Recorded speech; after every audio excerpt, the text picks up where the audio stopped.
بسم اللہ الرحمن الرحیم۔ آج ہمارا عنوان ہے اللہ کی سنت اور قدر سے کیا مطلب ہے۔ قدر باب ضرب یضرب سے قدرن، قدرن اور قدرتن، قدرن، قدرن اور قدرتن، یہ تین مصادر اس کے آتے ہیں۔ مصادر ان کا معنی ہوگا اندازہ لگانا، پیمانہ بنانا، ضابطہ بنانا۔ اب آئیے قدرن، قدرن یہ اسم ہے، اس کے معنی ہے ویلیو، کسی چیز کی قدر و قیمت، ویلیو، قدرن۔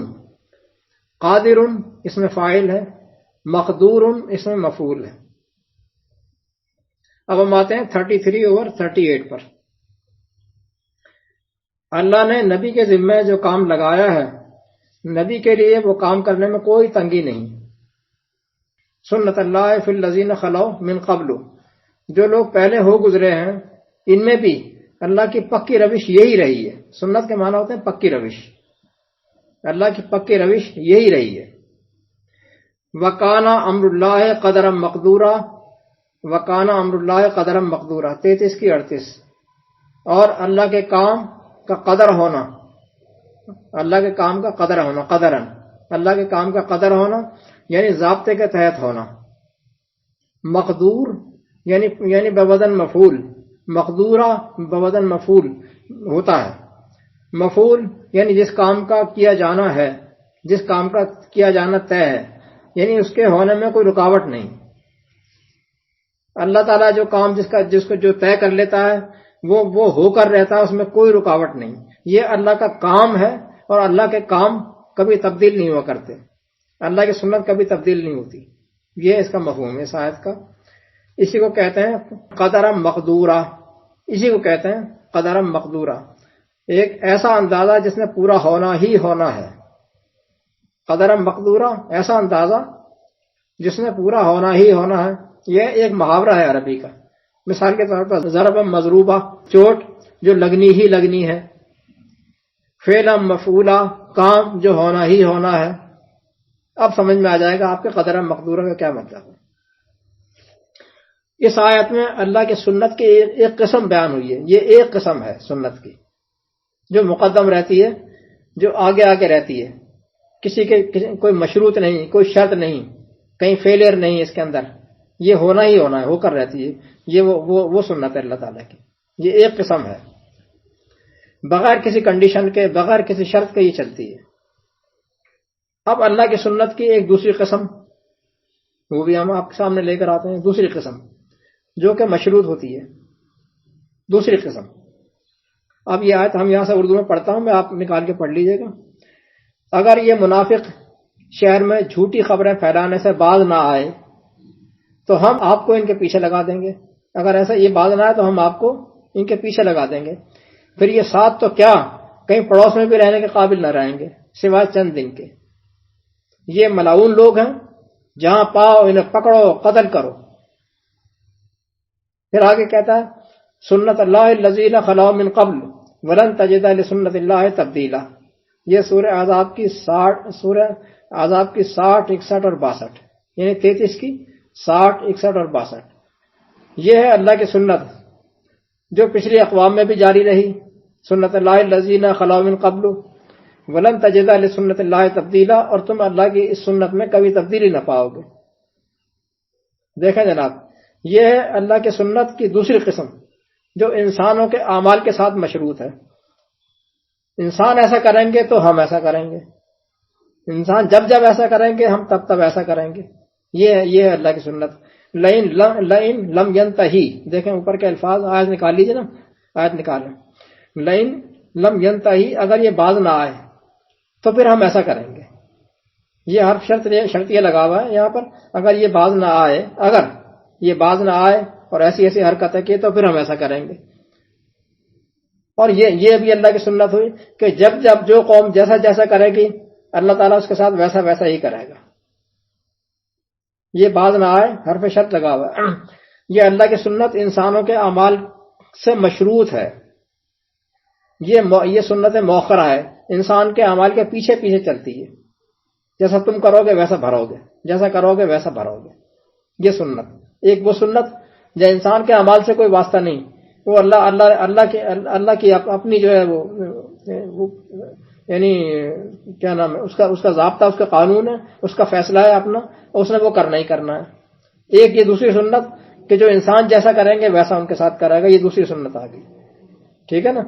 یہ سنت، وہ سنت مقدمہ اور یہ سنت مؤخرہ. اب آئیے ایک تیسری جہت کی طرف، ایک تیسرا گوشہ، یہ ہے کائنات کی روش. یہ کائنات کی روش، یہ تیسرا گوشہ آ گیا.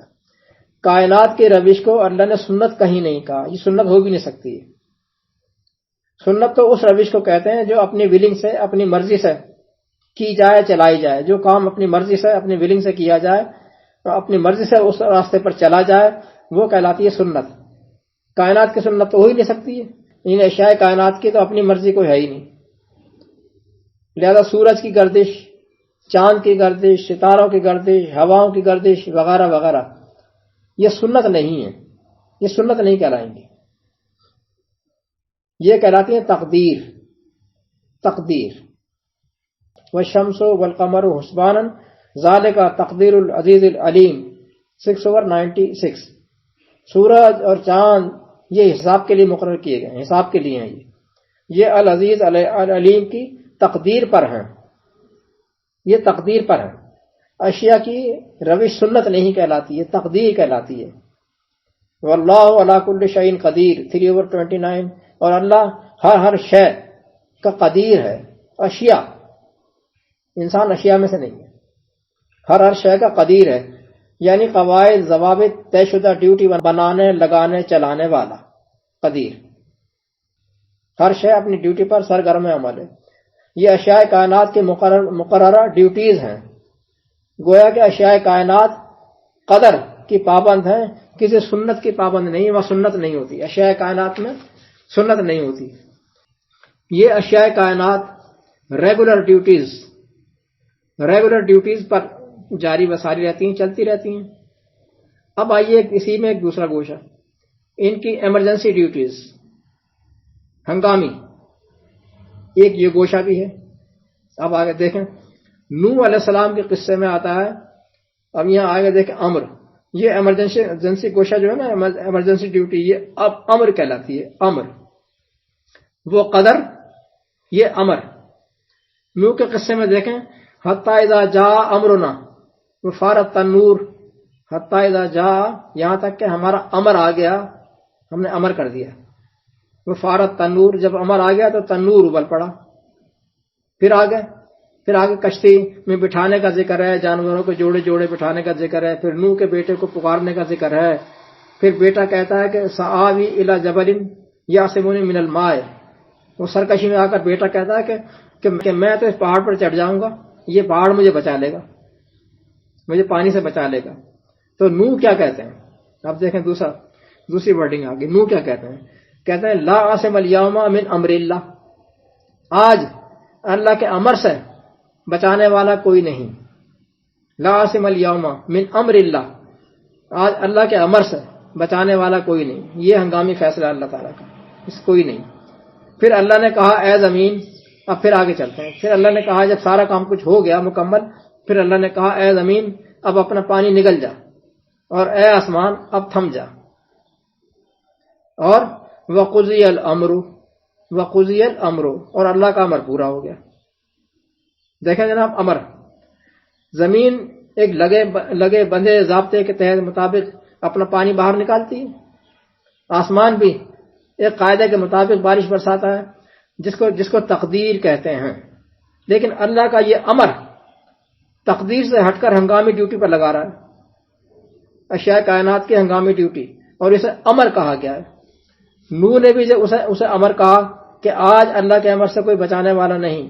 شروع میں اللہ نے بھی اسے امر کہا حتی اذا جاء امرنا، اور جب یہ ہنگامی کام ختم ہو گیا پھر اللہ نے اسے امر ہی کہا قضی الامر. یہ سورہ ہود کی 40 سے لے کر 44 تک کی آیات ہیں. سورہ ہود کی 40 سے 44 تک کی آیات. معلوم ہوا کہ اشیاء کائنات کی کوئی سنت نہیں ہوتی. اس کی پرماننٹ ڈیوٹی جو ہوتی ہے وہ تقدیر کہلاتی ہے، اور ہنگامی ڈیوٹی جو ہے وہ امر کہلاتی ہے۔ یہی وہ ہنگامی ڈیوٹی ہے جس کے متعلق علامہ اقبال کا بڑا مشہور شعر ہے، کہتا ہے فانوس بن کے جس کی حفاظت ہوا کرے، فانوس بن کے جس کی حفاظت ہوا کرے، وہ شمع کیا بجھے جسے روشن الہ کرے۔ فانوس کی قدر شمع کی حفاظت کرنا ہے، یہ اس کی قدر ہے، اس کی پرماننٹ ویلیو۔ فانوس کی قدر ہے شمع کی حفاظت کرنا، اور ہوا کی قدر ہے شمع کو بجھا دینا۔ لیکن جب امر الہی آ گیا تو ہوا اپنی قدر بدل کر فانوس کی قدر اپنا لیتی ہے، ہوا اپنی قدر بدل کر فانوس کی قدر اپنا لیتی ہے، اور بجائے شمع کو بجھانے کے اس کی حفاظت پر مامور ہو جاتی ہے۔ قدر بدل گئی، قدر سے نکل کر امر کی طرف آ گیا۔ وہ قدر تھی اور یہ امر۔ اب یہ مت کہہ دینا کہ اقبال تو جاہل تھا، یہ مت کہہ دینا بھائی، اسے کیا معلوم، ہم زیادہ جانتے ہیں۔ جہاں فطرت سے ہٹ کر کوئی چیز سامنے آئی تو فوراً یہ نیچری لوگ جو ہے نا آئی، فوراً بغیر سوچے سمجھے جھٹ سے لا تبدیل لسنت اللہ، یہ آیتیں رکھ دیتے ہیں، یہ چپکا دیتے ہیں فوراً وہاں پر۔ ہم زیادہ بڑے عالم ہیں، بھلے پتہ کچھ نہ ہو۔ اب امر کی کیا حیثیت ہے، ایک آیت اور رکھ کے دیتا ہوں تاکہ بات واضح ہو جائے، کلیئر ہو جائے۔ اذا قضا امرا فانما یقول له کن فیکون، یہ آیتیں بھری پڑی ہیں قرآن میں، یہ 3/47 ہے۔ جب اللہ کسی کام کا ارادہ کر لیتا ہے تو اس کام سے صرف اتنا کہتا ہے ہو جا، پس وہ ہو جاتا ہے، یہ ہونے لگتا ہے۔ دیکھیں یقولو اور یکونو دونوں مضارع کے صیغے ہیں جو حال اور مستقبل پر لگتے ہیں۔ اللہ تعالیٰ کام کے کرنے کا فیصلہ بھی حال میں کرتا ہے، امر بھی حال میں کرتا ہے، اور کام پر عمل بھی حال میں ہی شروع ہوتا ہے، حال میں، یہ پہلے سے طے شدہ نہیں ہے۔ یہ اللہ کے امر جو ماضی میں کہیں نہیں بنا دیے گئے اشیاء کائنات کو حال میں چلاتا ہے، اس کو امر کہتا ہے، اسی کو کہتا ہے امر۔ اب بھی نہ سمجھے تو کب سمجھیں گے بھائی؟ السلام۔